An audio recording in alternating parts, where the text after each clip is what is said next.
Differentiating geometric sequence from arithmetic sequence. How do we do that? You will learn it here in HALINA'T MATH-TUTO sa Dasmariñas North National High School TV.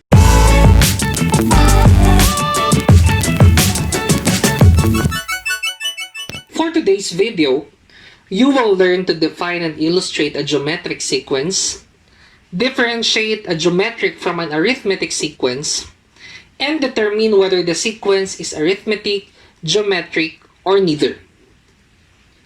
To begin with, let's define first geometric sequence. Geometric sequence or geometric progression is a sequence in which each term is obtained by multiplying a constant number called the common ratio. In arithmetic sequence, we are adding a constant number called the common difference or D. But in geometric sequence, we are multiplying a fixed number called the common ratio or R. Let's take a look at this example. In the sequence 1, 2, 4, 8, 16, and so on, each term is obtained by multiplying 2. 1 times 2 is 2, 2 times 2 is 4, 4 times 2 is 8, 8 times 2 is 16. This is an example of a geometric sequence whose R is 2. Now let's try to recall the concept of arithmetic sequence and compare it to geometric sequence. In arithmetic sequence, we can determine whether the sequence is arithmetic or not by getting its common difference. How? 8 minus 4 is 4. 12 minus 8 is 4. 16 minus 12 is 4. 20 minus 16 is also 4. Since the differences are the same or equal, therefore, it is an arithmetic sequence whose D is 4. Let's have another example. In the sequence 5, 15, 45, 135, and so on, let's try to check if it is arithmetic. 15 minus 5 is 10. 45 minus 15 is 30. 135 minus 45 is 90. Since the differences are not equal, therefore this is not arithmetic. But the question is it geometric? For us to determine whether the sequence is geometric or not, we will try to get the common ratio by dividing the terms. 15 divided by 5 is 3. 45 divided by 15 is 3. 135 minus 45, or divided by 45 rather, is 3. You can check it using your calculators.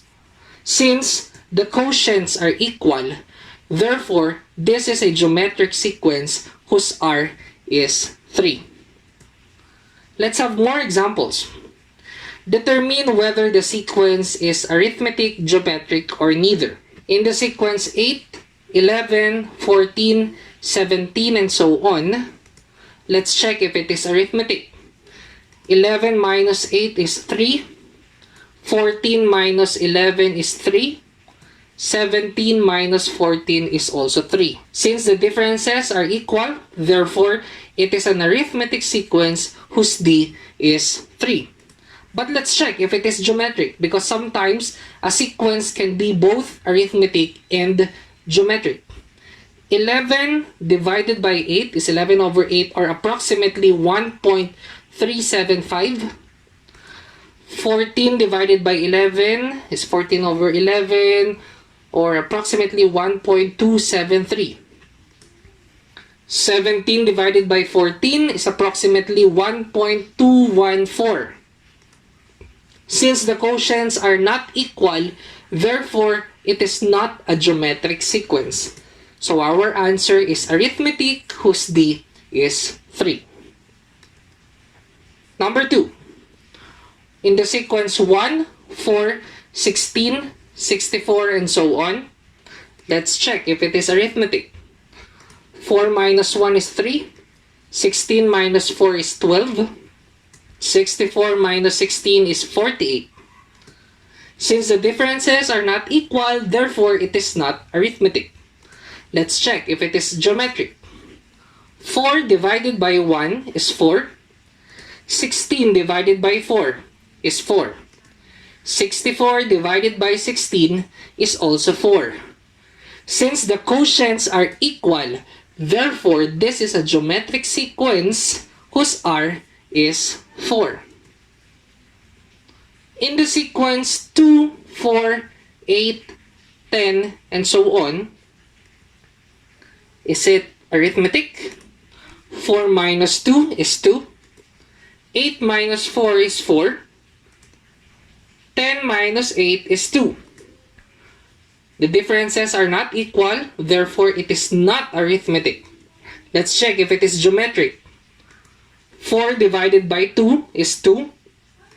8 divided by 4 is 2.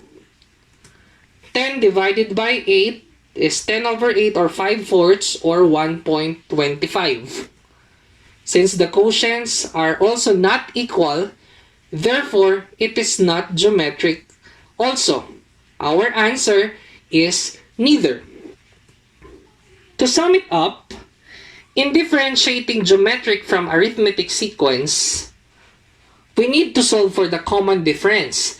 If the differences are equal, then the sequence is arithmetic. We also need to solve for the common ratio. If the quotients are equal, then the sequence is geometric. So that's it. Again, I am Mr. Mark Rafael M. Arasga, and thank you very much for listening. If you find the video interesting, informative, and helpful, don't forget to like, share, and subscribe in our YouTube channel so you will be updated in our latest uploads in HALINA'T MATH-TUTO sa Dasmariñas North National High School TV. Thank you!